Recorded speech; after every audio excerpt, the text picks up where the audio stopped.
Bonjour à tous amis turfistes, j'espère que tout va bien pour vous. On se retrouve encore une fois sur l'hippodrome de Vincennes pour le quintet de ce vendredi 22 septembre et je vous partage ma sélection de 5 chevaux. Le quintet se déroulera en réunion 1, ce sera la course numéro 3 sur les 2700 mètres de la grande piste avec 16 partants. Une course réservée aux chevaux entiers et hongres âgés de 5 ans et ont au moins gagné 20 000 € mais pas 110 000 €. Et le départ aura lieu à 20h15. Alors, plusieurs éléments en forme de la génération des 5 ans lutteront âprement pour remporter ce prix Elsa, mais dans l'ensemble, je pense qu'on aura droit à pas mal de belles côtes à l'arrivée, avec un favori qui ne devrait pas remporter grand-chose à la gagne. Et c'est pourquoi j'ai envie de tenter un outsider qui n'est presque jamais cité dans la presse pour ce quintet, mais qui n'est pas dénoué de qualité. J'ai donc retenu en première position le numéro 8, Idéal sans Leandro. Certes, le compagnon d'entraînement du célèbre étonnant n'est pas des plus réguliers, il ne répète pas souvent ses courses, mais il vient de faire une petite course de sur l'herbe ferrée afin de préparer cette course. Richard Westerink annonce sa confiance avec un emoji vert, ce qui annonce que le cheval est en forme. Et sur ses dernières 4 courses sur ce parcours, il a terminé une fois 7e, une fois 5e et compte 2 victoires. Donc attention à lui, parce que si le cheval est décidé, il peut créer une belle surprise à grosse côte. Et en deuxième position, j'ai logiquement choisi le numéro 16, Ideal Green, qui a un superbe engagement à seulement 1115 € du plafond des gains. Le pensionnaire de Charles-Éloin a été préparé spécialement pour cette course. Sa dernière course était une petite rentrée après un mois et demi de pause.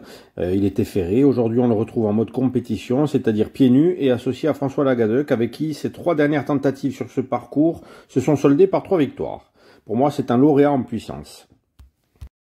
En troisième position, j'ai retenu le numéro 10, Indigo Pierre J. Cheval très régulier, comme le prouvent ses 5 sorties de 2023, où il n'a pas quitté l'une des 5 premières places.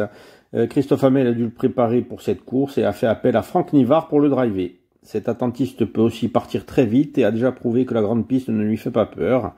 En ce qui me concerne, je le vois faire partie des 3 premiers. En quatrième position, j'ai choisi le numéro 9, Indy Park. Cheval régulier dans son ensemble, il sera commandé par Benjamin Rochard qui le connaît parfaitement et ils ont gagné ensemble cette année sur les hippodromes de Cabourg, Laval et Angers, donc ce qui n'est pas rien. Il peut être considéré en retard de gain car il n'a couru que 20 fois dans sa carrière, mais s'est déjà imposé 8 fois.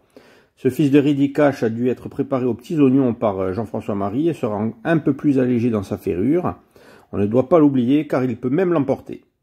Et pour terminer, en 5e place, j'ai retenu le numéro 15, Illico Debo. Lui aussi est au plafond des gains, il vient de bien courir au Croisé la Roche et devrait monter là-dessus. Il connaît bien la cendrée parisienne et il compte de très bons résultats.